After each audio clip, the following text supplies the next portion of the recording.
Shalom. This is your brother Yeshua. Before I get into this message, I want to start out by giving all praises, all glory, and all honor to Yahweh, Bahashem, Yahweh Shai, Bahashem, Kwakadash. I also want to send double honors to the elders and the apostles of Great Millstone, of whom I learn from daily. This is going to be a very short message, and it's going to be called, just picking apart Babylon. This is Genesis 27 and 41 here. And Esau hated Jacob because of the blessing wherewith his father blessed him. And Esau said in his heart, the days of mourning for my father are at hand. Then will I slay my brother Jacob. So just for context, what's going on here is Esau, well, first off, Esau sold his birthright, and then he still tried to get his birthright through the blessing of his father, even after he sold it. But after he had to deal with the consequences, he still was upset at the consequences when he didn't get the birthright. So since that day, Esau has had a hate for his brother Jacob. Now, who is Esau? We know Esau to be the so-called white man. And who is Jacob? Well, from Jacob come the 12 tribes, you so-called blacks, natives, and Hispanics. So this can explain a lot of why Edomites, so-called white people, just don't like to see Israelites moving forward, because there is something in them. There is a spirit in them that has a hatred towards you. Yes, they may be nice at the moment, but in their more primitive nature, at the base of things, they hate you. All right? So the reason I bring this up is because this is the mentality of Esau. All right? He hates you Israelites. Now let's get into this video. It's going to be a very short video, but let's get into this video. And first off, listen to how he answers, how he asked the question. This is a reporter. His name is Jesse Waters, and he's interviewing Trump and his candidate Vance. But listen to how he's all giddy about asking, like a kid about to get candy. Oh, so, is this still on the table? Like, are you going to give us this? Like, he's almost seething for it. Check it out.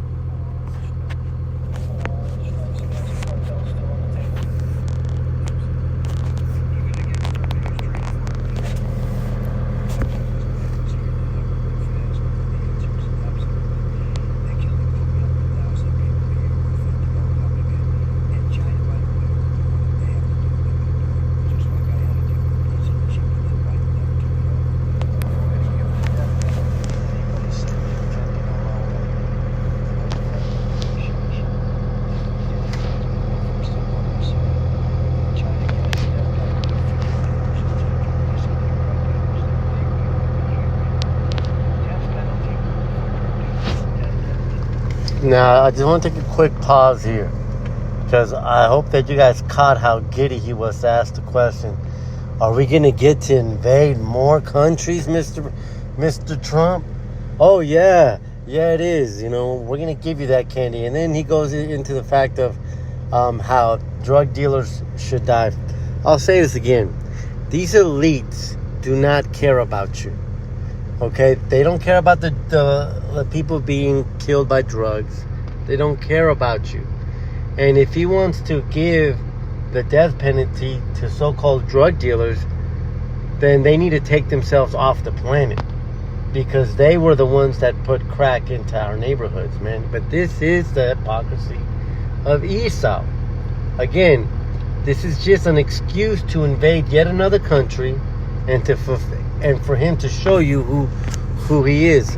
Let's get a quick scripture, and we bring this up all the time. Habakkuk 2:5. Yea, also, because he transgresses by wine. And what's the again? Wine is philosophy. Now, what's his wine this time? Now he's giving you a different kind of wine. See, for the Ukraine war, the wine he gave you was Putin is evil. We need to invade. Now he's giving you a darker Chardonnay. He's giving you a different kind of wine. Now he's saying, oh, well, now we have to go invade this country because they're killing our drug addicts. But in the same time, you want to, take away medical benefits, welfare benefits from people from those same drug addicts, those same low income people. And I'm not justifying the drug addicts, but do you see the hypocrisy? In one law, he takes away their EBTs, and then in the same breath, he's saying, because the people that I just took the EBTs from and made it illegal to be homeless, because of them, because these people are dying, we need to go invade another country.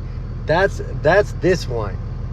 And so let's continue reading. He is a proud man, and he's going to show you that part towards the end. All right, listen to the pride and the deceitfulness of these people, man. All right, we're going to come back to this proud part, but I'm going to continue reading the scripture. Neither keepeth at home, and that's true, because again, we're at war with Ukraine, and then they're posturing against China, and they're sending more bombs to Amalek. I mean, where else do you need to be at? How many military bases do you have? You're consistently at war. You're never at home. Who enlarges his desire as hell? What do you want from Mexico? You want its resources. You don't care. I mean, listen to what the man is saying. He is telling another country that he will send American drones and army to invade, to go across into another country's borders and kill its citizens because it deems them bad. How prideful and evil do you have to be? That is the equivalent of me telling another man, if you don't get your family under control, I'm going to go into your household and then I'm going to beat that ass on all your kids, and then I'm going to, like, it's ludicrous. But Americans cheer this on. The same Republicans, and again, this is to pick apart the hypocrisy, but the same Republicans that cry about having their rights being infringed and that they can't call you the N-word and that they can't say certain things, those same people that cry about their rights are the same people that give themselves rights over Israelites in another country, because they're all tapping themselves in the back saying, we gotta go. Yeah, we gotta go in there and kill them. Don't take away my right to call you a slur, but I have the right to end you. Like, it's ridiculous. And is as death. He cannot be satisfied, and that's true. He cannot be satisfied. There is never enough. But gathers unto him all nations, and heapeth unto him all people. Now, I'm going to come back to the top section, which is pride. But so let's continue watching this video. I'm going to pause it a couple more times, so please bear with me.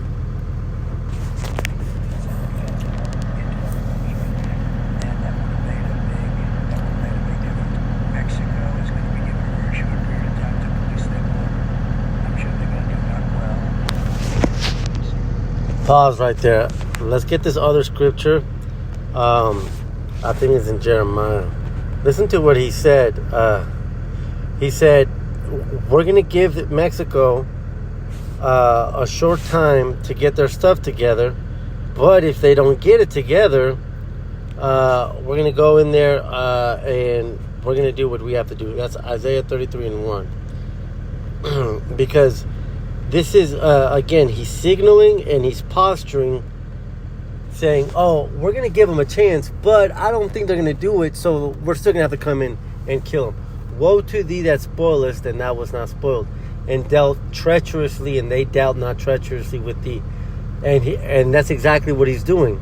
He's saying, we're going to give them the facade that we gave him a chance, but he's dealing treacherously, because he's already saying, but whatever they do, it's not going to be good enough. Even if they kill 1,000 narcos, it's still not going to be good enough for me. I still have to go in there because I want absolutely zero. They will push the finish line, okay?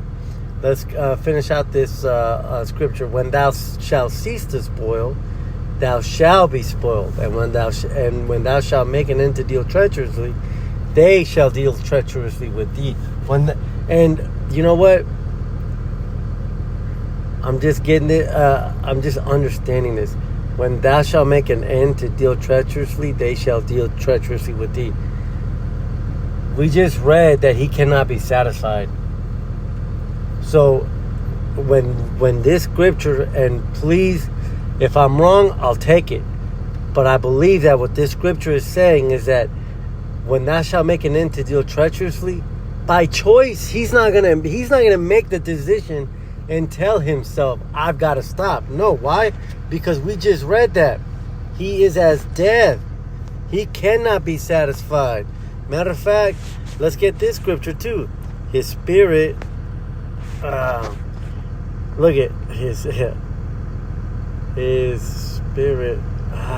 Man. Check this out. It says when, we just got to go back one verse, sorry.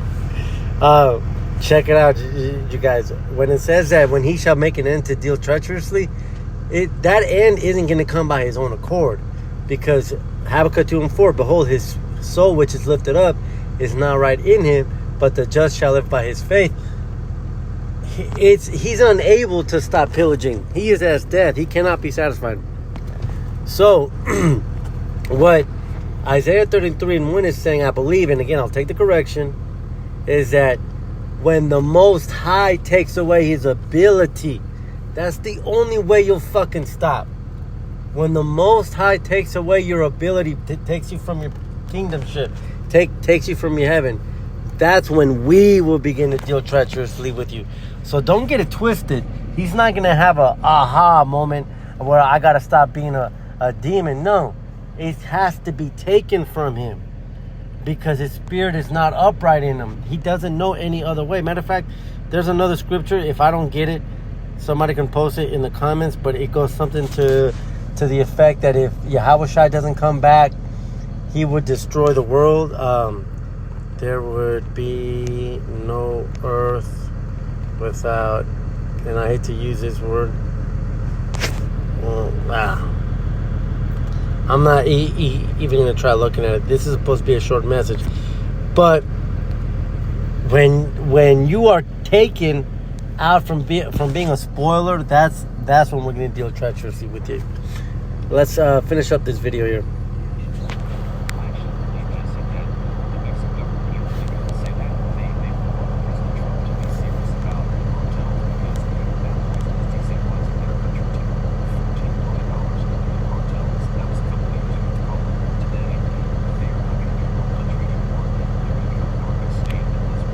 Now pause. We're almost done. Pause.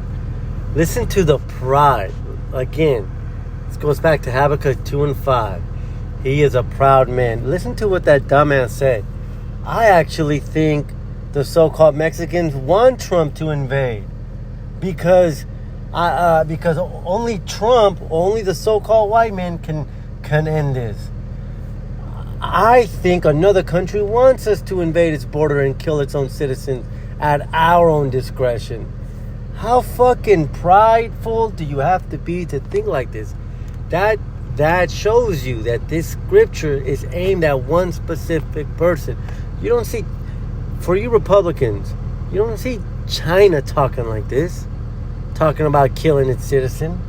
You don't see Russia talking about though China and Russia, though they are what you would call more conservative in their traditional values, though they may disagree tremendously, you don't hear them talking about, we need to go over there, and I think that they want me to invade it. So who is this talking about? And the reason I bring that up is because this is a cut to those that say, oh, this could be anybody. No, it's only one group of people. It's only one person that this perfectly fits, man. This is the bitch that Cinderella, and we found the shoe, which is this verse, and we're putting it on that bitch's foot. All right. So now check this out. Very last thing, and the reporter unknowingly trips himself up And then I'm going to show you a statistic. Why? Check it out. Because he just said, if we don't invade them, they're going to become a narco state. Okay, but listen to what the reporter says.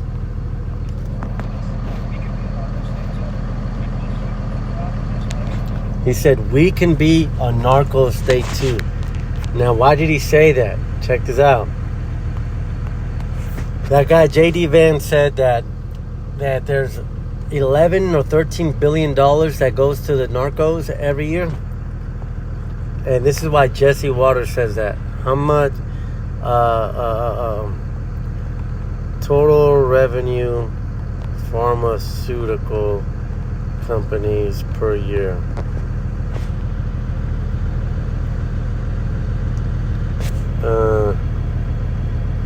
America. Let's just get America. The U.S. pharmaceutical industry generated $550 billion in revenue in 2021. All right, so check this out. 2021. $550 billion divided by 12. They made $45 billion in 1 month. And this guy is saying we have to go over there because it's getting out of control, because the narcos who make $13 billion in 1 year may have the chance to overtake that country and turn it into a narco state. But yet, you make 4 times as much as what they make in a year. You make that in 1 month, and your country has become a narco state. That's the fucking hypocrisy of this man. Let's again.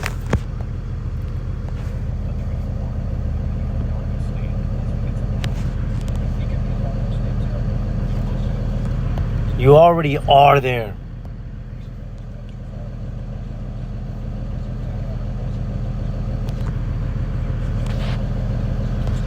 I mean, what the fuck is this guy talking about, man? Do you see the hypocrisy?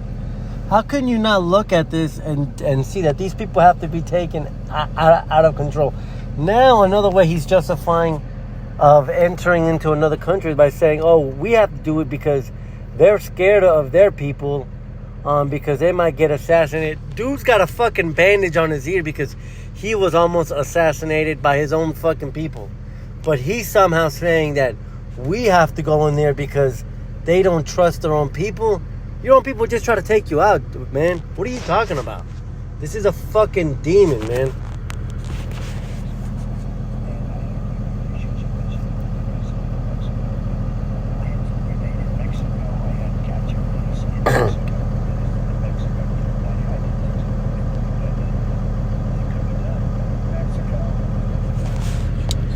This whole thing is a fucking fallacy, man.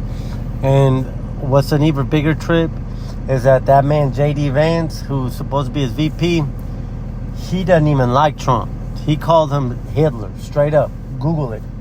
When he was in the Senate or whatever he was, and Trump was running the first time, he straight up called him Hitler, man. Again, these people are hypocrites, man. So this is just, I guess a weekly, possibly even a daily message on the hypocrisy of Esau. And I want to end it with one more scripture. I believe that it is Revelation 6:4. And there went out another horse that was red. And we know this horse to be Esau, the so-called white man. And power was given to him that sat thereon to take peace from the earth, that they should kill one another. And there was given unto them a great sword. That red horse is America. It's so-called Esau, Edom. It's been America. It's been France. It's been Britain. It's been the Spaniards. It's been the Greeks. It's been the Romans. It's been the Germania Minor and Germania Major, man. They have always taken the peace, man. But that's their blessing. That's their blessing. So I hope that you guys, to those that are still struggling with the Esau being the devil, I mean, there's context for you. There's the description for you. And for you Republicans that were told in the fact that there was no war when Trump was president, now he's campaigning on a war. Now he's campaigning on saying, I want to go to war with Mexico. So what's your excuse now? Because a lot of Republicans right now are saying that all these neocons want to go to war. Well, what the fuck is going on here? What the fuck did we just watch? This man wants to go to war. You know? A lot of Republicans are saying we shouldn't be at war with Ukraine, but what? We should be at war with Mexico? You're a fucking idiot, man. All these people are sick, man. That's why they are the devil. I hope this has been edifying. With that, I say shalom.